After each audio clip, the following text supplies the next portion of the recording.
Hello everyone, कस्तो हुनुहुन्छ हजुरहरू? सबैजना स्वस्थ र सन्चै हुनुहुन्छ भन्ने आशा गर्दैछु र म पनि एकदम सन्चै र स्वस्थ छु। र साथीहरू, अब चाहिँ म सोच्दैछु कि मेरो सबै भिडियोहरू जति पनि आउने छ सोच्दैछु कि म नेपालीमा बनाम भनेर। के कस्तो लाग्छ हजुरहरूलाई? मेरो नेपालीमा भिडियो राम्रो लाग्छ कि हिन्दीमा भिडियो हेर्नु मनपर्छ? कमेन्ट बक्समा जरुर लेखिदिनु होला। र साथीहरू, हजुरहरूले मेरो लास्ट भिडियोमा देखिसक्नु भएको छ कि हामी लाटोमबाई छोडेर शिलङ सिफ्ट भइसकेका छौँ र अहिले चाहिँ हामी मेरो छोरी र मेरो हस्बेन्ड हामी गएको नानीको यानि कि मेरो छोरीको एडमिसनको लागि र एडमिसन भइसकेको छ। अनि यहाँ चाहिँ हामी फर्किँदैछौँ हिँड्दै हिँड्दै। आउँदाखेरि हामी ट्याक्सीबाट आएथ्यौँ र अहिले चाहिँ हामी हिँड्दै हिँड्दै जाँदैछौँ किनकि ज्यादा दूर छैन, त्यही भएर हामी हिँड्दै हिँड्दै जाँदैछौँ। र अब हामीलाई घर फर्केर निस्किनु छ गुवाहाटीको लागि। र हामी चाहिँ गुवाहाटी किन जाँदैछु, कहिले फर्किनेछु, यो म भनिन्छु एकछिन पछाडि। हजुरहरू भिडियोलाई स्किप नगरिकन अन्त्यसम्म हेरिराख्नु होला। ल साथीहरू, अहिले चाहिँ हामी घर फर्किँदैछु। मेरो हस्बेन्ड चाहिँ अलिक अगाडि जाँदै हुनुहुन्छ, हामी चाहिँ पछाडि पछाडि जाँदैछौँ र म हजुरहरूलाई भेट्नेछु एकछिन पछाडि। ल साथीहरू, यहाँ चाहिँ अब चाहिँ हामी रेडी सेडी भएर निस्किसकेका छौँ। रेडी त के नै हुनु थियो र, खालि कपडा मात्रै चेन्ज गरियो। अलिक तातो तातो कपडा लगाएर हिँडेका छौँ हामी, किनकि शिलङमा त हमेसा नै ठन्डै हुन्छ। सो त्यही भएर अलिक तातो तातो कपडा लगाएरै निस्केका छौँ। तर यही कपडाले अहिले एकछिन पछाडि गुवाहाटी पुग्दाखेरि यही कपडाले पोल्ने छ, थाहा छ। फेरि पनि के गर्नु, तर यहाँबाट निक्लिँदाखेरि त तातो कपडा लगाउनै पर्यो। यही नै हामीले बुझ्न सकिन्छ कि नेचर यानि कि प्रकृति कति धेरै स्ट्रङ छ, कति धेरै बलवान छ भनेर है। हेर्नुहोस् न, अब शिलङबाट गुवाहाटी तकको रास्ता धेरै से धेरै 2.5-3 घन्टाको नै रास्ता हो। यतिको डिस्टेन्समा नै कति धेरै हामी शिलङ आइपुग्दाखेरि कति धेरै चिसो र जाडो हुन्छ भने गुवाहाटी पुग्दाखेरि कति धेरै गर्मी हुन्छ हामीलाई है साथीहरू। र यहाँ चाहिँ अब हामी रास्तामा आउँदै आउँदै एउटा ढाबामा रोकिएको छ, वासरुम पनि जानु थियो र मलाई त भोक पनि लागिरहेको थियो, मेरो छोरीलाई पनि भोक लागिरहेको थियो। त हामी पस्यौँ खानुतिर। बुढाहरू चाहिँ मेरो हस्बेन्डहरू चाहिँ गाडीमै हुनुहुन्छ, उहाँहरूलाई केही पनि खानु थिएन, त उहाँहरू गाडीमै बस्नुभयो। उहाँहरू भन्नाले मेरो हस्बेन्डको साथी पनि आउनुभएको छ एकजना, र जसको गाडीमा हामी आएको ड्राइभर उहाँ पनि हुनुहुन्छ र मेरो हस्बेन्ड, 3 जना चाहिँ गाडीमै हुनुहुन्छ। उहाँहरूलाई चाहिँ केही पनि खानु थिएन, त्यसैले उहाँहरू चाहिँ ढाबाभित्र आउनु भएन। म र छोरी मात्रै आयौँ र यहाँ हामीले मगाएको छौँ छोले भटोरे र चाउमिन। छोले भटोरे चाहिँ आइसकेको छ र हामी यहाँ खाना स्टार्ट गरिसकेका छौँ। तर साथीहरू, सबैभन्दा पहिला बाइट जब मैले लिएँ नि छोले भटोरेको खानाको लागि, मेरो दाँत त यस्तो कुरिएको रहेछ कि, यस्तो खट्टा भएको रहेछ कि मलाई चबाउनै मुस्किल भइरहेको थियो। किनकि मैले अघि आउँदाखेरि गाडीमा इमली खाइदिएको थिएँ नि त, त्यसैले गर्दाखेरि मेरो दाँत त पुरै नै खट्टा भइरहेको रहेछ। तर पनि आस्ते आस्ते गरेर चबाएँ अनि 1-2 बाइट खाएपछि त फेरि त्यसपछि नर्मल भयो र मैले मजाले खाएँ। ल, छोले भटोरे खाइसकेपछि यहाँ चाउमिन पनि आइसकेको छ हाम्रो, र हामी चाउमिन पनि मजाले खायौँ अनि हाम्रो पेटमा जलिरहेको आगोलाई शान्त पार्यौँ। र पेटको आगो शान्त पारिसकेपछि चाहिँ हामी फेरि लाग्यौँ गुवाहाटीतर्फ। र अब चाहिँ अँधेरो पनि भइसकेको छ र जताततै लाइट जलेर गाडीहरूको पनि लाइट जलिसकेको छ र झिलिमिली एकदमै राम्रो लागिरहेको छ देख्नमा। र यसरी नै रास्ताको भ्यूहरू अनि झिलिमिली हेर्दै हामी पुग्यौँ गुवाहाटी। र गुवाहाटी पुग्दा बित्तिकै खानासाना खाएर रुम त पहिल्यै भनिसकेको थियो, बुक गरिसकेको थियो। सो अनि त्यसपछि हामी खानासाना अर्डर गरेर खाना खाएर सुतिहाल्यौँ। एकदमै थकान फिल भइरहेको थियो र पुग्दा चाहिँ मलाई एकदमै टाउको दुखेर मलाई भिडियो पनि गर्नु मन लागेन, किनभने हामी पुग्दा एकदम पुरा लेट भइसकेको थियो। हामी लम्बा चौडा ट्राफिकमा फसेर एकदमै धेरै लेट भयो, त्यही भएर मलाई भिडियो पनि गर्नु मन लागेन राति पुगेपछि। त्यही भएर साथीहरू पुगेर चाहिँ डिनर गरेर म चाहिँ सुतिहालेँ। अनि यहाँ चाहिँ बिहान भइसकेको छ अनि बिहान चाहिँ म बिहानै उठेर नुहाइधुवाइ गरेर एकदमै फ्रेस भएर रेडी भइसकेको छु। म मात्रै होइन, हामी सबैजना रेडी भइसकेको छु। मेरो हस्बेन्ड यहाँ बसिराख्नु भएको छ, खै कोसँग हो गफ गरिराख्नु भएको छ फोनमा। र हामी कहाँ जानको लागि यति बिहान उठेर रेडी भएको हो भनेर जान्नुको लागि भिडियोलाई अगाडि पनि हेर्दै राख्नुहोस्। म एकछिनमा भन्नेछु। र आज चाहिँ मैले लगाएको छु यो नियोन कलरको कुर्ता। छोरी पनि यहाँ रेडी हुँदैछ र उसले पनि लगाएको छ आज कुर्ता। ऊ पनि नुहाइधुवाइ गरेर एकदम फ्रेस भइसकेको छ र सबैजना एकछिनमा रेडी भइसकेर हामी निस्किनेछु। भाइ चाहिँ यतिखेर बाथरुममा हुनुहुन्छ, उहाँ आउनुभयो भने निक्लिनेछु। र साथीहरू, साथीहरू यहाँ चाहिँ हामी सबैजना निक्लिसकेका छौँ, सबैजना रेडी सेडी भयौँ, फ्रेस भएर सबैजना निक्लिँदैछौँ। कहाँ जानको लागि निक्लेको भनी म एकछिन पछि बताउने छु हजुरहरूलाई। यहाँ भाइले पनि हजुरहरू सबैजना हाई हेलो नमस्ते भन्दै हुनुहुन्छ। उहाँ चाहिँ मेरो हस्बेन्डको फ्रेन्ड हुनुहुन्छ र यता चाहिँ गाडी आइसकेको छ हामीलाई पिकअप गर्नको लागि। हामी रुमबाट निस्किनुभन्दा पहिला नै हामीले उबर गरिसकेको थियौँ र यहाँ उबर आइसकेको छ र अब हामी यसमा बसेर निक्लिने छौँ। ल साथीहरू अब चाहिँ हामी टक्कसँग गाडीमा बसेर निक्लिसकेका छौँ र यो चाहिँ हो गुवाहाटीको एकदमै प्रचलित र प्रसिद्ध नेपाली मन्दिर जो कि छ पल्टन बजारमा। र हजुरहरू कुनै दिन गुवाहाटी आउनुभयो र हजुरहरूसँग समय छ र मिल्छ भने यहाँ पनि हजुरहरू दर्शन गर्न सक्नुहुन्छ। हामीसँग अहिले टाइम अलिकति कम्ती थियो, सर्ट टाइमको लागि आएको थियौँ, त्यही भनेर टाइम कम्ती थियो त हामी यहाँ दर्शन गर्नुको लागि जानु सकेनौँ। हामी चाहिँ अहिले अर्को जग्गा जाँदैछौँ। एकछिनमा म भन्नेछु हजुरहरूलाई कि हामी कहाँ जाँदैछौँ। यो चाहिँ हो गुवाहाटी सहर र यहाँ हेर्नुहोस् हामी चाहिँ अब यहाँ एन्टर गर्दैछौँ। यो ठुलो गेट देखेर त हजुरहरूले चिनि नै सक्नुभयो होला कि हामी कहाँ जाँदैछौँ भनेर। यदि हजुरहरूले चिन्नु भएन जान्नु भएन भने पनि केही छैन, म भनिदिइहाल्छु नि। अब म भन्दैछु कि हामी कहाँ जाँदैछौँ भनेर। यहाँ अब चाहिँ हामी जाँदैछौँ कामाख्या शक्तिपीठको दर्शन गर्नको लागि र अब चाहिँ हामी मन्दिरको छेउछाउ पुगिसक्न आँटेका छौँ। देख्न सक्नुहुन्छ हजुरहरूले कस्तो मजाले सजाइएको छ दोकानहरू रस्ताको दुवै साइडमा। र अब चाहिँ हामी यहाँ यहीँबाट कुनै दोकानबाट लिनेछौँ पूजाको सामग्रीहरू र आफ्नो ब्यागहरू पनि त्यही राख्नेछौँ र चप्पलहरू पनि हामीले त्यही राख्नुपर्ने हुन्छ किनकि चप्पलसँग भित्र एन्ट्री गर्नु पाइँदैन।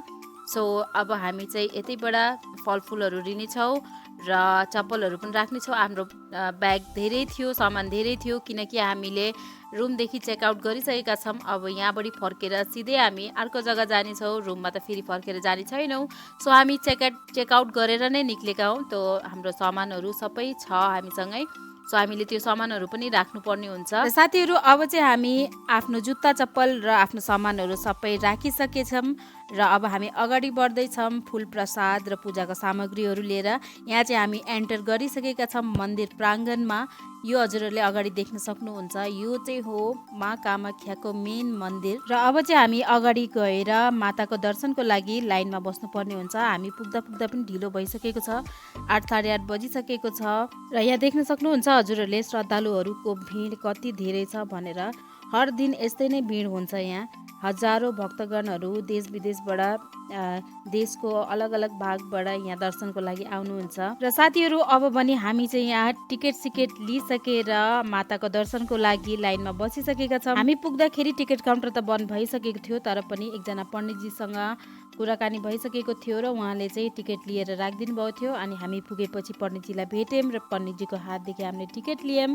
यहाँ हामी जस्तै लाइनमा बस्ने श्रद्धालुहरू धेरै हुनुहुन्छ, हजुरहरूले देख्न सक्नुहुन्छ। यहाँ माताको दर्शनको लागि आउँदाखेरि टिकट लिएरै दर्शन गर्छु भन्ने जरुरी त छैन, हजुरहरू बिना टिकटको दर्शन गर्छु भन्न पनि पाउनुहुन्छ। अनि यहाँ चाहिँ हेर्नुहोस् न, मलाई 2.5-3 घन्टा भइसक्यो बस्दा पालै आउँदैन। मलाई त एकदम धेरै निन्द्रा लाग्यो। म त त्यही चेयरमै बसी निदाइदिएछु। अनि छोरीले यसरी भिडियो गरिरहेको रहेछ, मैले थाहै नै पाइनँ। र साथीहरू मैले के भन्दै थिएँ भन्दा हजुरहरू यहाँ आएर दर्शन गर्नको लागि टिकट लिन भनेर जरुरी नै छैन। टिकट नलिकन हजुरहरू दर्शन गर्छु भन्न पनि पाउनुहुन्छ। त्यसका लागि चाहिँ एकदमै छिटो आएर लाइनमा लाग्नुपर्ने हुन्छ। कोही मान्छेहरू त रातिको 2-3 बजे नैदेखि लाइनमा लागिरहेको हुन्छ ताकि मन्दिरको कपाट खोल्दा बित्तिकै दर्शन होस्, छिटो नै दर्शन होस् भनेर मान्छेहरू राति नैदेखि लाइन लागेको हुन्छ। अनि यो टिकट लिँदाखेरि चाहिँ के हुन्छ भन्दाखेरि अलिकति छिटो एन्ट्री पाइन्छ, तर टिकट लिए तापनि लाइनमा त बस्नै पर्ने हुन्छ। अलिकति कम्ती टाइमसम्म बस्नुपर्ने हुन्छ, तर लाइनमा चाहिँ बस्नै पर्ने हुन्छ। ल हाम्रो पनि अब पालो लगभग आउन आँटिसक्यो। अब अघि चाहिँ हामीलाई त्यहाँ वेटिङ रुममा राखिएको थियो। अब भने मेन लाइनमा मन्दिरभित्रको जुन लाइन हुन्छ त्यो लाइनमा चाहिँ अब हामी आइसकेका छौँ। र यहाँ भिड हेर्नुहोस् न साथीहरू, कति धेरै श्रद्धालुजन भक्तजनहरू लाइनमा लागिराख्नु भएको छ। अब के गर्ने त है साथीहरू, यतिको दुःख र कष्ट नगरिकन त माताको दर्शन कहाँ नै पाइन्छ र। हेर्नुहोस् न, हाम्रो अगाडि जति ठुलो लाइन थियो हाम्रो पछाडि पनि त्यत्तिकै लामो भिड र लाइन लागिरहेको छ। र अब पनि हामी चाहिँ दर्शन गरेर बाहिर निस्किसकेका छौँ। त्यहाँ मन्दिरको मेन मन्दिर जुन छ त्यहाँनिर पुग्दाखेरि चाहिँ त्यहाँनिर क्यामेराहरू अलाउ छैन, भिडियो गर्न एलाउ छैन। त्यही भएर मैले चाहिँ भित्रको हजुरहरूलाई देखाउन सकिनँ। सो साथीहरू हाम्रो चाहिँ दर्शन भइसकेको छ। यति धेरै गर्मी लाग्दै थियो। एक त गुवाहाटी यसै नै यति धेरै गर्मी हुन्छ, त्यहीमाथि झन् यहाँनिर त अब यति धेरै भिडभाड छ कि अझै नै धेरै गर्मी लाग्ने नै भयो। र अब चाहिँ हामी माताको दर्शन गरिसकेर मन्दिरबाट बाहिर निक्लिसकेका छौँ र आफ्नो ब्यागहरू लिएर सामानहरू लिएर अगाडि बढिरहेका छौँ। र साथीहरू यहाँनिर यस्तो मान्यता पनि छ कि यहाँ कामाख्या माताको दर्शन गरिसकेपछि उमानन्दको दर्शन गर्नु जानु नै पर्छ भन्ने मान्यता छ। तर म चाहिँ आजसम्म गएको छैन उमानन्द मन्दिर। कामाख्या माताको दर्शन गर्नको लागि त म निकैचोटि आइसकेको छु, तर आजसम्म म उमानन्दको दर्शन गर्न अझैसम्म गएको छैन। र आज पनि हाम्रो उमानन्दको दर्शन हुने छैन, माताको मात्रै दर्शन भयो। किनकि आज नै हामीलाई शिलङ वापस जानु छ, त्यही कारणले गर्दाखेरि आज पनि हामी उमानन्दको दर्शन गर्न पाउने छैनौँ। सो अहिले चाहिँ हामी यहाँ ट्याक्सी लिएर अहिले पनि हामीले उबर गऱ्यौँ र उबर गरेर हामी सिधै जाँदैछौँ बहिनीको घरमा। बहिनी भन्नाले मेरो नन्दको घरमा। र यहाँ चाहिँ हामी पुगिसकेका छौँ नन्दको घरमा। र हाम्रो बहिनी ज्वाइँहरू गुवाहाटीमै हुनुहुन्छ र हामी गुवाहाटी आइसकेपछि उहाँहरूलाई नभेटिजारी त कुरै भएन। सो हामी मन्दिरबाट निक्लिएपछि सिधै आयौँ नन्दको घरमा। नन्दले दिनको खानाहरू बनाएर राख्नुभएको छ। सो अब चाहिँ हामी यहाँ खानापिना गर्नेछौँ अनि त्यसपछि निक्लिनेछौँ शिलङको लागि। र यहाँ चाहिँ हुनुहुन्छ मेरो नन्द अनि लेफ्ट साइडमा हुनुहुन्छ मेरो नन्दको देवर र राइट साइडमा त हजुरहरूले चिनि नै हाल्नुभयो होला धीरज भाइ हुनुहुन्छ जो कि हामीसँगै आउनुभएको थियो। अनि यतापट्टि चाहिँ स्कुटीमा हुनुहुन्छ हाम्रो नन्दको हस्बेन्ड हाम्रो ज्वाइँ साहब अनि सानो मान्छे चाहिँ हाम्रो भान्जाश्री हुनुहुन्छ है। अनि यहाँ चाहिँ हामी आएको छु बहिनीहरूको घरको छेउकै एउटा डिपार्टमेन्टल स्टोरमा नानीहरूको लागि केही चक्लेट आइसक्रिमहरू लिम भनेर। अनि यस्तो ओपन दोकानमा आइसकेपछि नानीहरूको उत्पात त किन नहोस् र। हेर्नुहोस् न यहाँ भान्जालाई जे सामान भेट्यो त्यही सामान टिपेर भुइँमा फाल्दै गरिरहेका छन्। अब भाइको काम टिप्दै भुइँमा फ्याँक्दै गर्ने अनि दिदीको काम चाहिँ उठाउँदै राख्दै गर्ने। अब दिदी भइसकेपछि त त्यति त गर्नै पर्यो होइन र साथी हो। ल अब चाहिँ हामी त्यो दोकानबाट आइसक्रिमहरू चिप्सहरू नानीहरूको लागि केहरू लिएर फर्किसकेका छौँ। यो चाहिँ हो बहिनीहरूको कम्पाउन्ड। अनि यता आइसकेपछि चाहिँ दिदी भाइहरू एकछिन खेल्यो, नानी बाबुहरू खेल्यो अनि त्यसपछि चाहिँ हामी बहिनीहरूको फ्ल्याटमा गयौँ।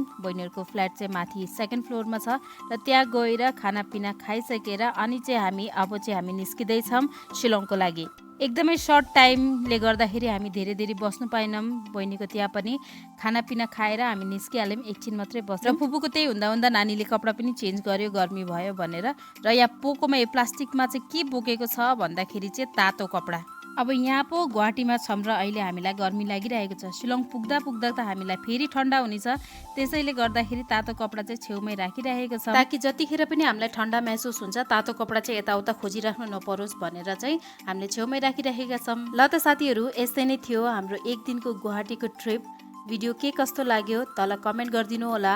र अझै एउटा कुरा साथीहरू, यो चाहिँ मेरो नेपालीमा फर्स्ट भिडियो रहेको छ र नेपालीमा भिडियो हजुरहरूलाई कस्तो लाग्यो त्यो पनि बताइदिनुहोस् होला कमेन्ट गरेर। अनि मेरो आउने भिडियोजहरू हजुरहरूले कुन चाहिँ ल्याङ्ग्वेजमा हेर्न चाहनुहुन्छ, हिन्दीमा कि नेपालीमा बताइदिनुहोस् होला। अनि म त्यही अनुसार आफ्नो भिडियोहरू जुन ल्याङ्ग्वेजमा हजुरहरूले भन्नुहुन्छ म त्यही ल्याङ्ग्वेजमा बनाउने छु। हस्त साथीहरू आजको भिडियोमा यति नै। अब हामी भेट्ने छु अर्को एउटा नयाँ भिडियोमा। तबसम्मको लागि टेक केयर, बाइ बाइ।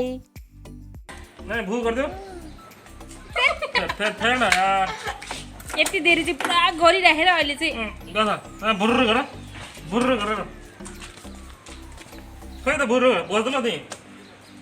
पकड़ तुम लो।